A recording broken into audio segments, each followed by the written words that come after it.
Jessie. I want to thank everybody for coming tonight and for all the women whose stories are included in this book for just hanging with it for a very long time until it finally came to fruition.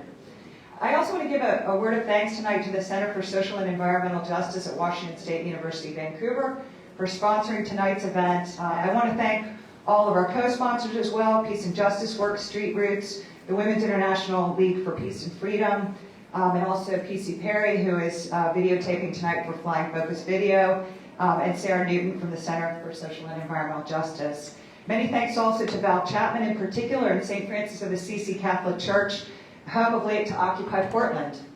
I want to thank Yvonne Simmons and Mary Rose, who performed earlier this evening, and offer special thanks to Claire, Brian, and Eli from Treacle Foot Stomp. And I want to thank Richard from the St. Francis Dining Hall, who put in extra hours to make the food for tonight's event possible. So thank you all.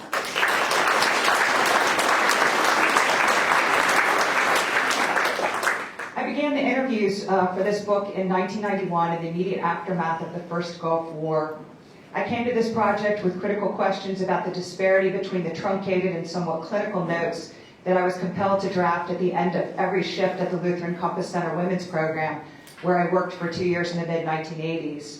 And between those clinical notes and the variety and complexity of the stories that women conveyed about their own lives, along with personal stories that were variously poignant and profane, ribald, tragic, and hilarious, were recommendations about cooking, parenting, and operating heavy machinery.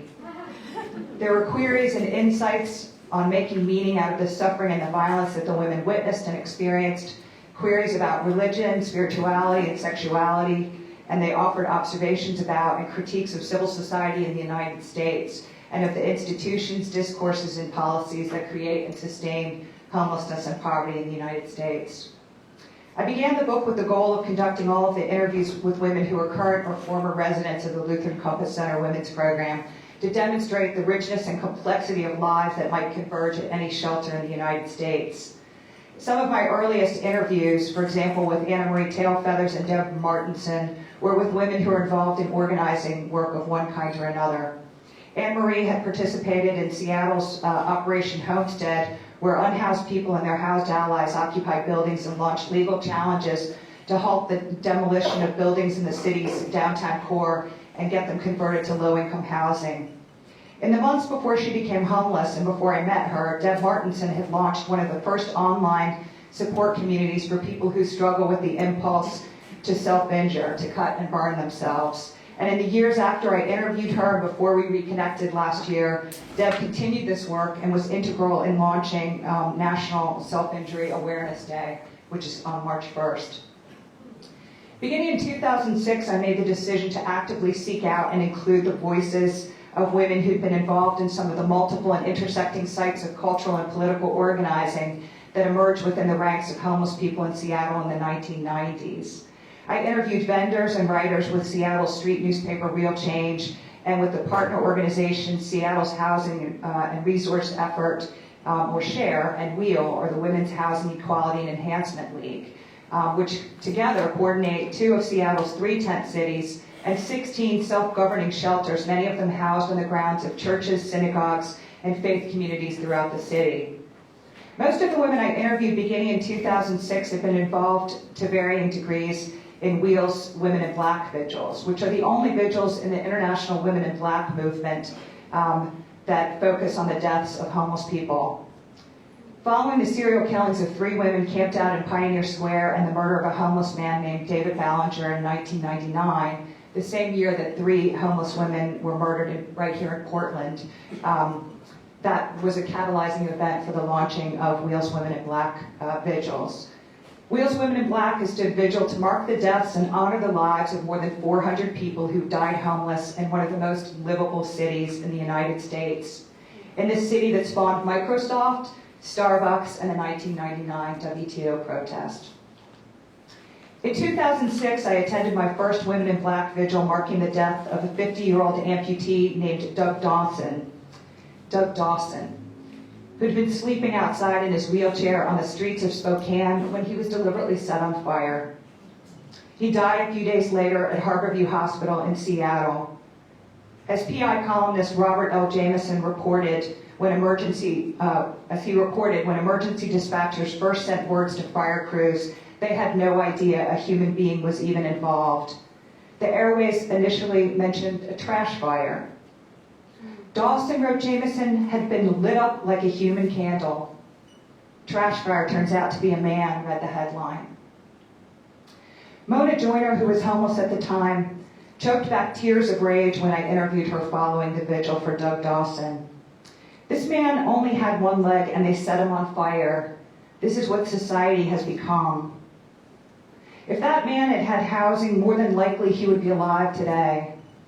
Of her involvement in Women in Black, Mona felt compelled to observe, just because I'm a homeless person doesn't mean that I can't be involved or that I don't want to change things or help people.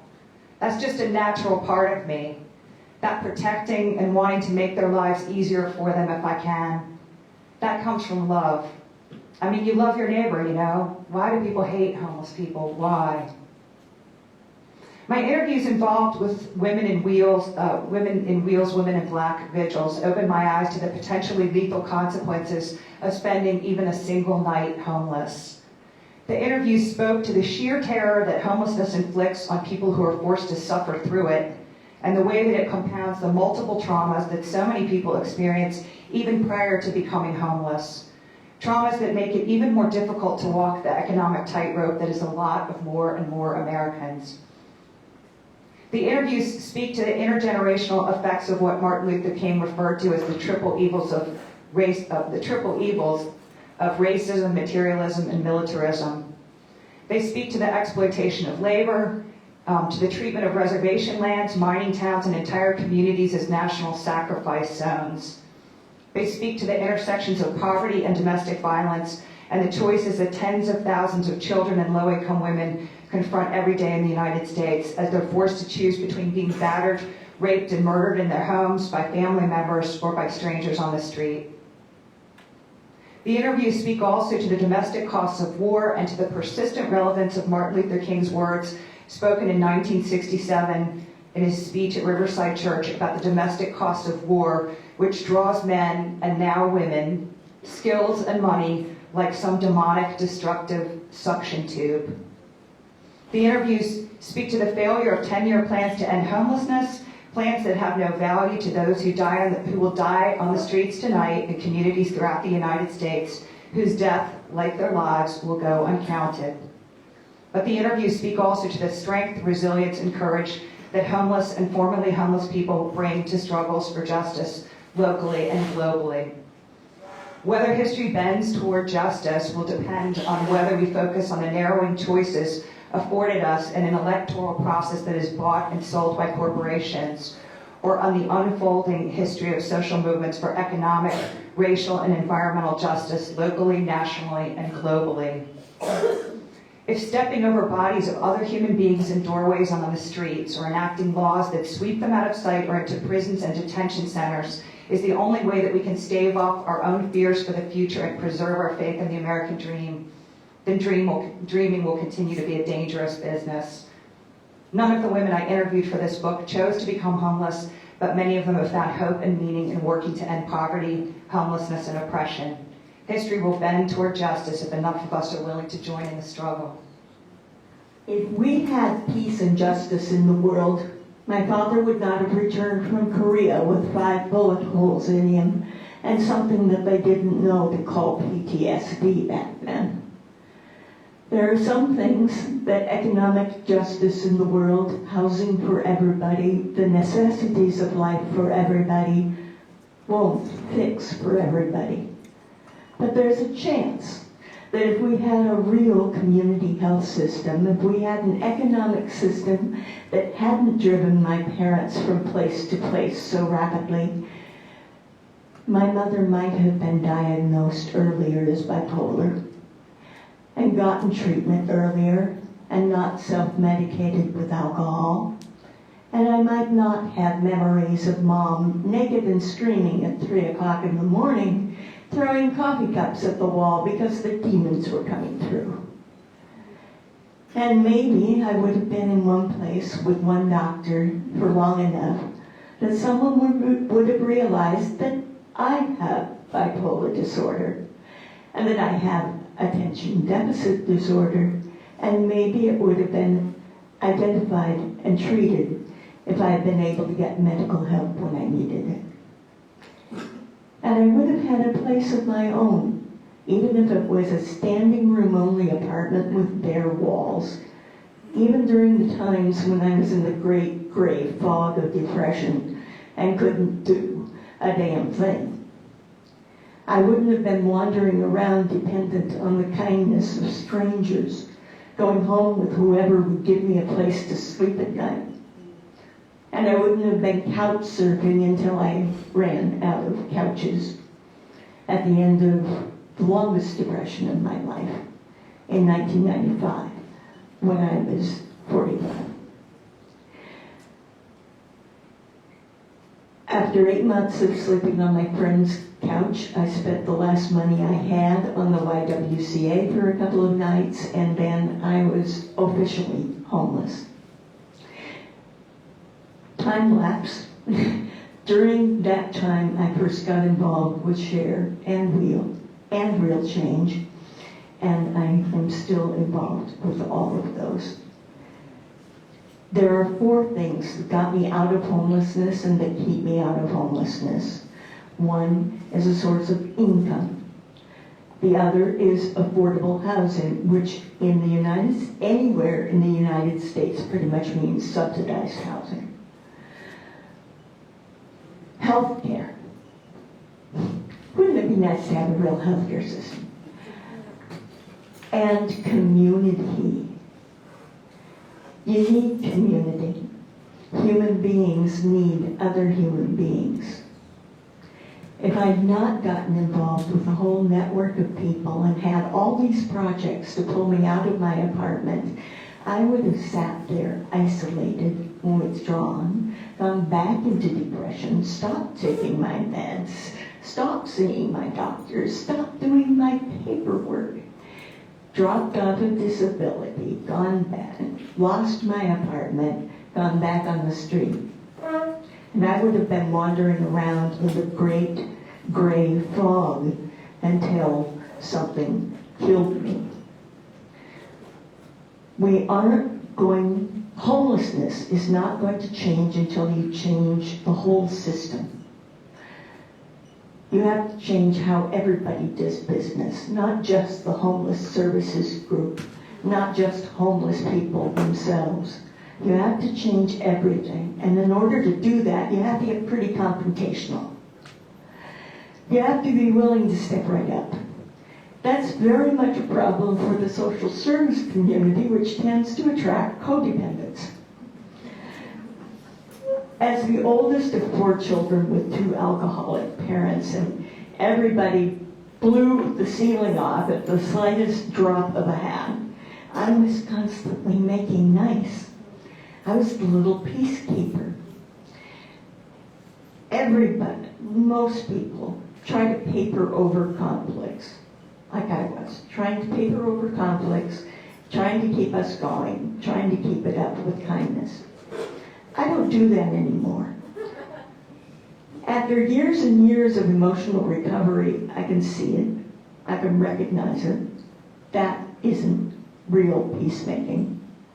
You have to be able to face conflict and deal with the conflict in order to have real politeness, real civility. Real civility does not allow people to be unhoused, unfed, and uncared for. If you want civility in this town, then practice it. For your acceptance for my story.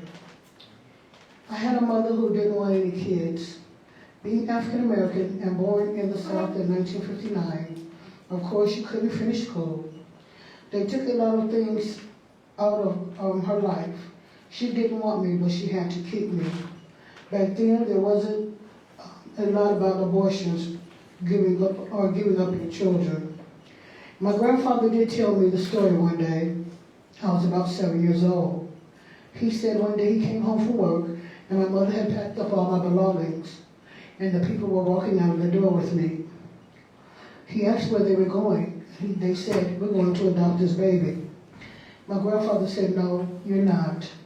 That's my grandchild." And he made my mother keep me. At 2 years old, I was burned.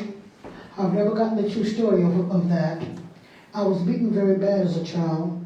I had surgery at 2 years old. I couldn't walk very good. For some reason, my legs would just give out.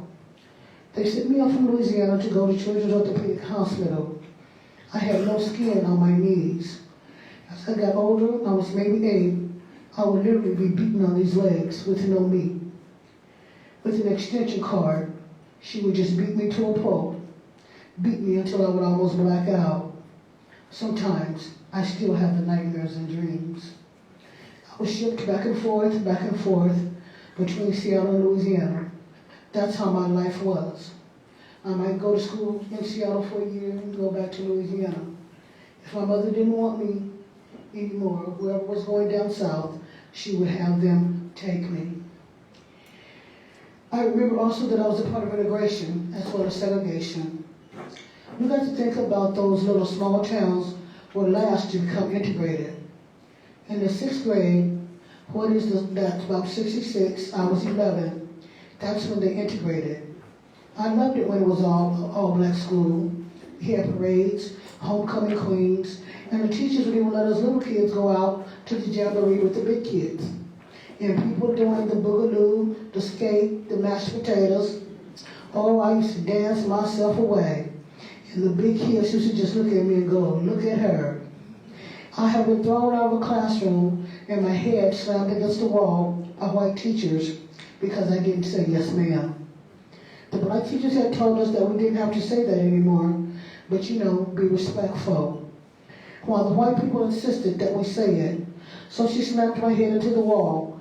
And I remember the black teachers were really being upset and saying, "We've got to do something about this. We're not going to let them come here and mistreat our children." I remember when I went home and how upset my grandfather was. He was fighting mad. He said, "I've worked all my life and did everything, hoping that my grandchildren would not have to go through this." But my grandmother begged him not to go to the school. That was the only school in town for me to go to. One day we were shopping at the store, and my grandmother was looking over in the frozen food department, and a little white girl, about 9 years old, came by and shoved my grandmother. I saw this. And my grandmother going, excuse me, ma'am, I'm sorry."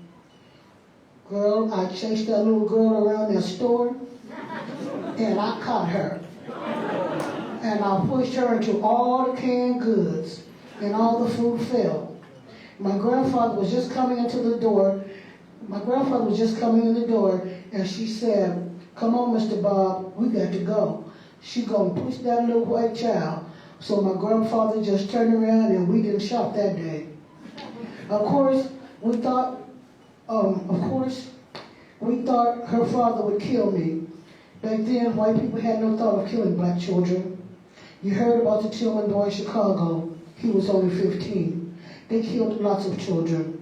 I know a black man in town that was hung because he tried to take a pair of pants back. They didn't fit. They shot up his house and hung him up a tree because he insisted on standing for his rights. So I've seen a lot of prejudice and discrimination that people don't think I've seen or been a part of, but I have. So I try to use my experience to tell other people it hasn't been that long ago. We as blacks have got to stand on one side and whites. We as blacks have to stand on one side and whites on the other. I was a part of that, having come from that small town in the South. I know about a lot of people that have had homes burned down. I don't remember their names. I just remember listening to my grandparents tell the stories. I know that we were mistreated. I know that we had to get in line for lunch. And for a white person wanted to come and charge in front of us and push us, they did. I grew up with a lot of hatred for white people at one time. There's many other stories, of course. I was also homeless at a time. And now, a student in college, I am finishing my degree. I am no longer homeless. I've started a nonprofit organization also. And some of the reasons, most of the things that have kept me through all of this was my faith. My faith in God saw me through. And today I can say I've come a long way. some people, sweet people, lovely people, all kinds of people. There's a lot of kind of people in this world. A lot of kind of people in this world. But I couldn't stop thinking about the women here. So I got into my place and I came downtown to Antoline's. And I heard about Mary's place. And then when I came down here, some women, Native American Indians, Jews, and all kinds of people, different colors. And I like that, you know, because I see all God's people, different colors, and I like the church. Sister Kim was a minister then. She's a wonderful person, and I like the church. Sister Kim was a minister then. She's a woman, wonderful woman. When I first saw her, I said, little Chinese woman, I'm black, and all I ever been ministered to by Caucasian and blacks. But she was so peaceful, she was calm, and she spoke plain. And I listened to her, and she was saying the word. She preached the word plain, and every time she was saying was true. It was the truth, so I liked it. I liked her. I had to get out of here, I had to get it out of my mind about being black. I was a blind person as far as the world. This was about 13 years ago since I came in here, and I've been coming ever since. Then there's one thing that I believe, I love God's word. I believe everyone needs to come out to church. Sometimes because you get straight there. No need to stand in the wind by myself. I know these people here, they will help me. One time I went to another place and I came back about a month. And the first person I saw was Pastor Pat. And she said, I ain't seen you in a while. You coming to church Saturday? I said, yes. And I said to myself, doggone it, because my word means a lot to me. I didn't want to say, nobody to say, she's a liar. The Lord has everything, and He knew during this time how it was, and was telling me I need to go back. So I came the next Saturday, and I prayed for what I'm doing. Not smoking. I didn't like coming here then, because I ain't doing right. But that's the time to hear, because the money, I paid for what I'm doing bad. Smoking, I didn't like coming here, because I ain't doing nothing right. But that's the time to be here, because the more I say away, the more I get into. And I knew that this Troy back for myself. I need a place to worship and other people and to talk and to have. And now I thank God for this place. And I believe by calling my works is almost these people. Sister Roxanne, about a month ago, on my way to go out, and I was worried about money. And she told me, Matthews, I forgot the verse, told me, don't worry about money, because if you're doing for me, I'm going to take care of you. So I said, yes, Lord. It's a few for me to leave now, with no money in my purse, but I know God is going to take care of that. I believe well, I knew He will. As long as I stay in the presence of God and go around here, His work needs to be done. I'm going to one that comes from a few towns, and one that won't talk to no one, that's scared. I got to go to them. I haven't seen me before, here. I stayed talking to them, and I just wanted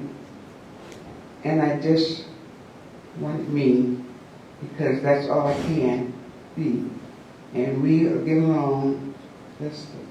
That's some people that probably don't like me, but that's reason someone called me. So said that